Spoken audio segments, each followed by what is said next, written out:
Bab 520. Perubahan di keluarga Su.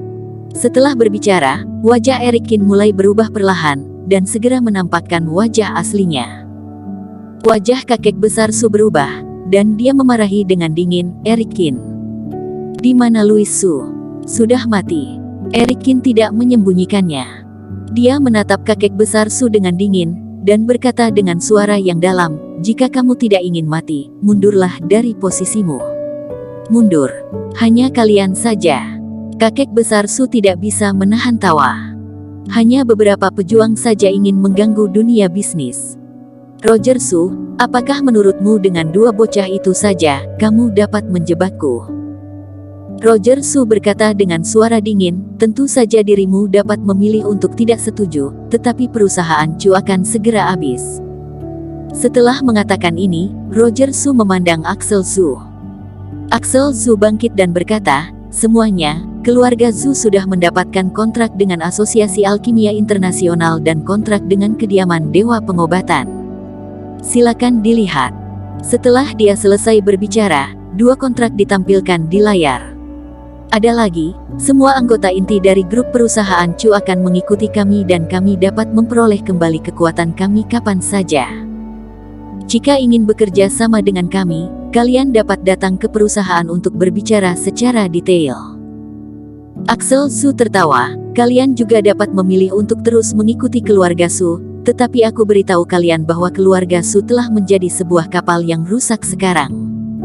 Setelah aku menyerahkan bukti, semua orang pasti akan terkena imbasnya." Beberapa orang dari Erikin berdiri di depan, dan anggota inti dari keluarga Zhu semuanya datang dan berdiri di samping mereka. Para rekan kerja terdiam, dan sulit untuk memilih untuk sementara waktu. "Kakek besar Su, Anda hanya punya dua pilihan sekarang. Mundur dari jabatanmu, dan keluarga Su bisa damai untuk sementara waktu, atau Anda bisa terus lanjut dan menunggu Doni Su masuk penjara," kata Erikin dingin. Kakek besar Su mencibir, "Kamu benar-benar meremehkan aku, Doni Su masuk penjara. Hanya dengan kemampuan kalian." Erikin berkata nada rendah, "Tentu saja, selama keluarga Su-mu punya uang, tidak ada masalah ketidakadilan. Tapi bagaimana jika kalian tidak punya uang?" "Tidak punya uang." Kakek besar Su mengerutkan kening, dan tanpa sadar memandang ke arah Doni Su. Doni Su tampak agak jelek. Dia berkata dengan suara yang dalam, "Perusahaan Chu saat ini mengalami kerugian. Jika tidak ada pesanan lagi, dana kita akan sangat berkurang. Ini hanya masalah pemasukan saja, pinjam saja dari bank."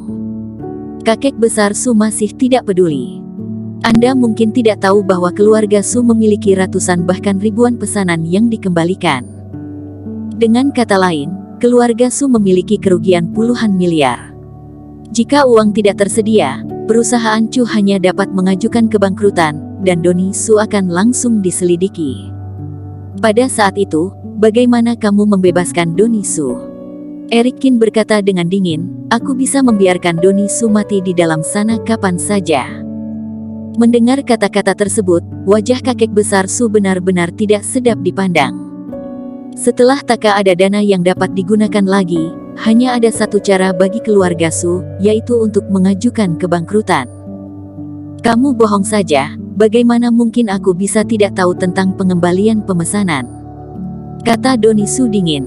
Axel Zhu tersenyum dan berkata, "Tuan Su, aku akan mengirimkan daftar pengembalian pesanan kepada Anda nanti." Wajah Doni Su berubah lagi, dia menatap Axel Zhu, matanya penuh amarah. "Axel Zhu, aku memperlakukanmu dengan sangat baik, kamu berani mengkhianatiku?" teriak Doni Su. Axel Zhu menggelengkan kepalanya dan berkata, "Aku tidak mengkhianatimu. Sejak awal, keluarga Zhu kita adalah orang dari Roger Su dan Tuan Tetua Su. Kamu. Doni Su menjadi pucat, dan langsung menyemburkan darah. "Aku telah menghitungnya dengan cermat, dan bersama dengan pengembalian pesanan, jumlah total kerugiannya setidaknya 20 miliar yuan. Dan keluarga Su sekarang hanya memiliki kurang dari 1 miliar yang tersisa di buku rekening mereka. Di antaranya, mereka masih berhutang ke bank dan masih membutuhkan pil mujarab yang di gudang untuk membayarnya. Tapi sekarang menurutmu apakah pil mujarab ini masih bisa dijual? Oh, ya. Pada titik ini, Eric Kin berhenti, kedua video barusan telah dirilis. Aku kira semua orang sudah tahu tentang itu sekarang. Wajah Doni Su berubah drastis, dan dia berteriak, Eric Kin, kamu benar-benar cari mati.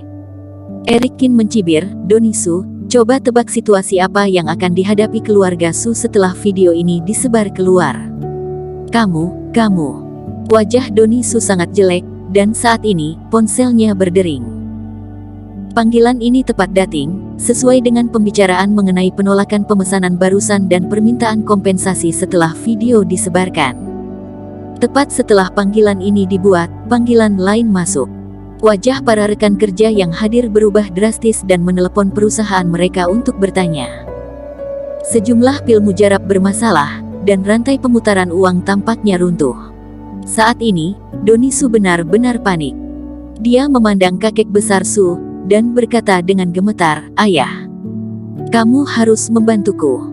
Kakek besar Su berkata dengan wajah muram, jangan panik, aku tinggal menjual rumah dan tanah saja, kerugian ini aku yang menutupinya. Menutupi. Eric Kin tak bisa menahan tawa. Kakek besar Su, menurutmu, dirimu bisa menutupi kerugian ini? Tidak ada perusahaan Chu yang membantu, dari mana uang keluarga Su berasal?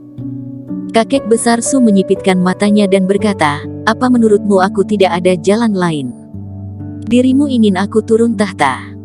Hanya kalian para sampah ini, tidak pantas. Setelah itu, kakek besar Su dengan dingin memandang Roger Su dan berkata, hei si tua, aku bisa mengusirmu dari keluarga Su 20 tahun yang lalu, dan sekarang aku bisa menang juga darimu. Wajah Roger Su tenang, tapi dia tidak mengatakan apa-apa. Ayo pergi. Setelah selesai berbicara, kakek besar Su menoleh dan pergi. Saat itu juga, Eric Kin melangkah keluar dan menghalangi jalan kakek besar Su. Energi pembunuh yang kuat meledak darinya, tinjunya mengepal erat, dan dia bisa bergerak kapan saja. Jika bukan karena kepala pengurus yang melindunginya, khawatirnya kekuatan ini akan langsung menghancurkan kakek besar Su. Kamu ingin membunuhku, bukan? Kakek besar Su mengomel. Eric Kin berkata dengan dingin, bagaimana menurutmu? Eric Kin, biarkan dia pergi. Roger Su tiba-tiba berkata. Eric Kin meliriknya, lalu menyingkir. Kakek besar Su mendengus dingin, menoleh dan berjalan keluar. Setelah pergi, wajah kakek besar Su membiru. Saat duduk di dalam mobil, dia menggertakkan gigi dan menatap Doni Su, dan berkata, kamu. Aku benar-benar tidak tahu bagaimana menceramahimu lagi. Doni Su sudah panik, dia berkata dengan cemas, Ayah, kamu harus membantu aku tidak ingin masuk penjara. Sudahlah. Kakek besar Su melambai pada Doni Su, aku akan mencarikan uang untukmu, bukannya hanya 20 miliar yuan saja. Aku masih bisa mendapatkannya. Doni Su mengangguk dengan cepat dan berkata, baiklah. Doni Su melakukan kesalahan besar, kakek besar Su masih bisa memaafkannya, tetapi Louis Su hanya sedikit ceroboh dan langsung dibiarkan saja oleh kakek besar Su, betapa besar perbedaannya. Di hotel, Roger Su berdiri di posisi kakek besar Su tadi. Dia berkata dengan enteng, selama kalian berkenan, aku menyambut kerja sama semua orang kapan saja. Aku berjanji kepada kalian semua bahwa semua keuntungan akan diperoleh untuk semua rekan kerja di sini. Semua orang berkata, Tuan Tetua Su, biar kita pertimbangkan semua ini.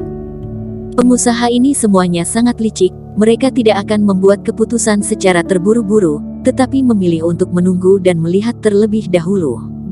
Bersambung. Terima kasih telah menonton video ini sampai akhir. Jangan lupa subscribe dan nantikan kisah episode selanjutnya hanya di Novel Story. Salam.